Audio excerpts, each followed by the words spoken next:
Hello, welcome to another Board Deck and Dice playthrough, first play, whatever. I can't remember, my brain is so melted. You sounded very exasperated. We are playing the Ruhr. It's been an evening for bad rule books. This is our second bad rule book, although this, to be fair, is a more complicated game. We're playing the Ruhr. The rulebook has been hard work, but I think I know what we're doing. Essentially, we're going to be moving our boats up and down the Ruhr to collect coal represented by dice and bringing that dice back to various locations to sell. We want to be doing selling to certain places to unlock essentially upgrades that let us do more, but they're called progress markers. It's representing the growth of the canal thing, coal transport trade, and some of those we will all get, and some of them are only one use, and there's only one of each. So in a two-player game, we're only going to get there's always one less than the amount of players of these, so there's a bit of competition there. We put our boats out on the first go freely up till this point because Gestelmark won't be open till later in the game, and then we will use the action selections up here, some of which you have to pay for, to choose what we're going to do. And if we want to go later on in the game, if we want to go upriver, we're going to have to choose a certain action. I think it's the horsey gives us a pull. Yes, he does. And then there's all sorts of various things. We can export, we can build warehouses in cities and stuff like that. Every round there's an event and a nasty thing coming from the bag. We need to remove these obstacles and build locks so that it doesn't degrade our coal as we travel down the port, and somehow we might get some thalers, which is money to you and I understand the mechanics, Chris. I think I know what I'm going to do. I'm glad you finally explained it in English, because to me you've been speaking German the last 40 minutes or so. I don't even know German. I remember Haspelnacht being similarly obtuse in the rule book, but making sense quite quickly. Yeah, this does feel like another level. Yeah, I don't think it's going to make as much sense as quickly. We were looking, it was a lot smaller what we were looking at as well, wasn't it? And things like that. The rounds are, it's the order of the rule book, to be fair, and they've put a load of historical stuff in there, and I just want to play the game. But also with Haspelink, it seemed more of a process. Yes, it was moving round, wasn't it? And you were getting the coal and bringing it up and upgrading your mine. Here, this is the next stage where it's getting transported. So we'll give it a go. I mean, I'm excited about it. I think once you get your teeth into it, it'll be good. But yeah, the rule book has. I'm going slowly upwards like that with the camera. The rule book has been a slog, and I've read it a couple of times before. But I wasn't confident enough to teach. I think it's one of those that once you've played it, you'll just be checking for the odd thing, and then you'll probably find the rulebook quite good because it has them all at the back. But when you first read through, you want to know exactly what everything does. A bit annoying that the scoring during the game is only in the book and not on the board. Yeah, it's like you have to remember that. So I'll definitely have to keep that page open and maybe even print a little laminated card because that would be quite helpful. I don't think. Any other excuse to use your laminator. Yeah, we've got one now as well. And then the other annoying thing is in the box is a load of components which are just for. It comes with a whole of the game, which basically is the same mechanics but uses totally different flags, totally different. They all look different. So we got the black cubes out because we didn't know they weren't in this game. But I think everything else is fine. But they might be. They might be. Yeah. We'll see. Let's get going. Right. Well, we've just finished a game where I think we only made we only made one major mistake, which to be honest I'm quite pleased with, and that was that we couldn't take white dice until we got this upgrade, which would have forced us into the port a bit more, which probably would have upped our scores, to be honest, because we would have. Well, I don't know. We wouldn't have come back this far as much to begin with. We would have stayed in that general area. I think that's the thing is early on. You probably want to start as far up here as you can, do your couple of cities, couple of industries, and then go to the port. or go there once and then go all the way back and then Yeah. work your way back in. At first, it seemed like you wanted to be going slightly towards the port, whereas actually, Yeah. if you've got the possibility, you want to be starting this back further back. if Well, possible. and remember, haulage is only 1 at the start of the game, so Yeah. it's worth even getting your 2 ports in straight away and hauling back. It's only going to cost you 2 coins. Yeah, so the flow was actually fairly nice if you follow the steps. Yeah. Some of them are over like that because you're resolving this, then you're drawing a tile from a bag, which will be the flip side of these, which will either put coins out or stop you doing some action. Then you are selecting your location and your action, and your location may depend on which action you select. For example, if you want to go back upstream, you have to select the horse one, which costs money. It's cheaper earlier in the game. You are always squeezed for things like that. Then you deliver the coal, and if you go through any obstacles, you drop it 1. You only drop it 1 no matter how many obstacles you go through, though, so you're always going to get something. You get whatever coal quality you deliver is the number of the dice. They aren't rolled, it's just for tracking it. So if you deliver a 4 quality, you'll get 3 money, and then you get 1 has to be spent on your upgrades. And then these upgrades, you can see, relate to this. So if you have 1 in the top blue column, 2 in the middle column, and 1 on the bottom middle column, and 1 there, you will get that upgrade, which then allows you to build in coal depots. Oh, by the way, That's what you should do. I cheated. Did you? Again? Yeah. What did you do? I would have lost 3 points Why? because I built in a coal depot. Didn't have the upgrade. Didn't get it. Yeah. So I couldn't build in that coal depot. So in which case, I would have. You'd have had 2 more coins though. Yeah, but coins are worth nothing. No, not unless you get that Yeah. one there. So yeah, couldn't have done that. So I only beat you by 7 points. And then once you delivered, you check the progresses. That's very quick because you generally know what you're getting, don't you? Yeah. Then you can build. Building costs money, which you can only have 10 of, and building is expensive.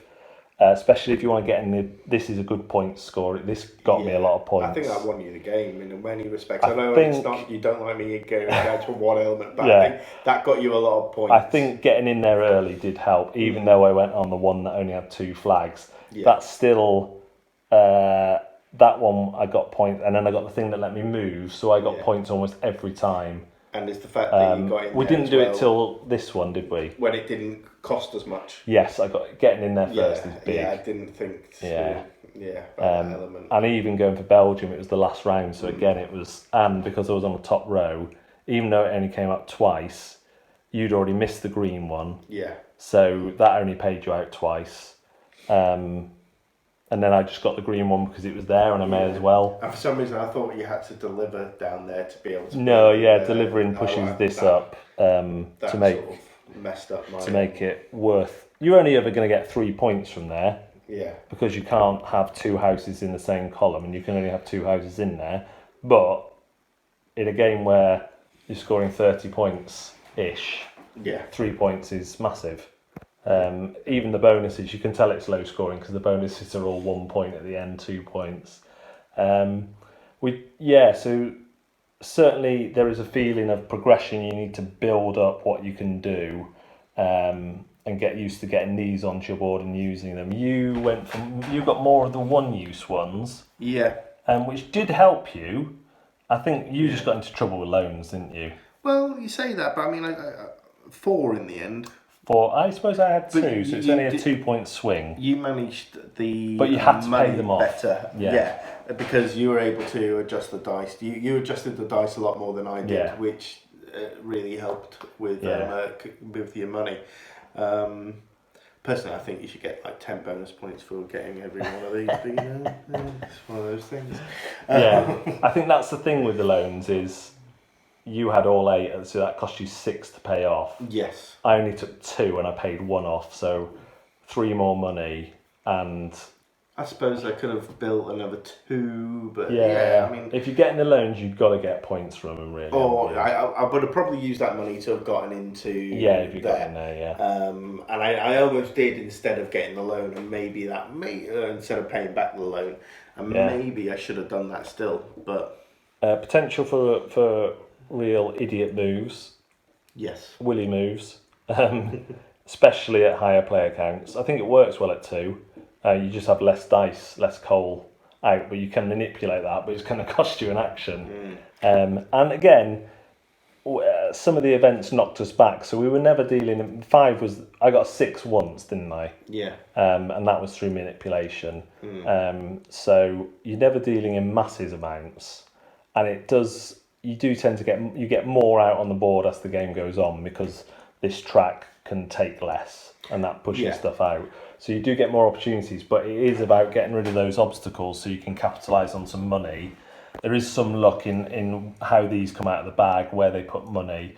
But I think for your first game, really, you didn't want that coming out in the first few rounds, which it came out twice in the first few rounds. I think it did, yeah. But we could have played it easier, in which case there would have been less of those in. Okay. But no, I enjoyed it. It could be quite restrictive with more players. Yeah. Because I know there's possibility of more dice being on the board potentially. But where are you going to take them? Yeah. But at the same time, these will probably get cleared off more quickly. Yeah. So you will be having more of a presence, because you won't have to be spending we had to spend more. That's why we got to do. Oh no, because we get to remove 2, didn't we, for the first 4 rounds? Oh yeah. Do you not do that with behind? No, that's just for 2 players. So in 2 players, you pay once and remove 2 of these. So maybe it wouldn't have. It is a restrictive game. It's one of those games where you're going to be battling for everything you can get, fighting, clawing. Yeah. I think you're probably gonna have to take a loan at some point. Yeah. If you want to maximise your move, it's only 1 more to pay it back or lose 2 victory points. But I had to take loans at points because you're forced to. Yeah. But that's the thing, isn't it? Of a couple of times I was watching you, and I could have said, if you do that, you're gonna have to take a loan. But I was like, let him work it out. No, I kind of knew that, but it did end up being beneficial in some respects, because I got more of these, but it didn't quite work out. I think it's one of those games where you're gonna, as you play it more, you're gonna know when the best optimal time to take a loan is. Yeah. And when you just want to manipulate the dice, etc. Like we didn't even bother reading all the events out. So we got to that round. It was like lose a coin or a thing, and that was your first loan, wasn't it? Yeah. Because you didn't have any points, and you didn't have any coins. And thankfully, I'd done some building, so I had some points. I was just like, fine, lose a point. But knowing that those are coming, and what sort of thing comes out of the bag, I think if I were teaching again, obviously give examples. Yeah. But it's our first game. Yeah. It's both of our first games. So, we're both learning. But yeah, I'm optimistic that this will be one that I want to play again. And I don't think it's caught me as much as Hasbro did.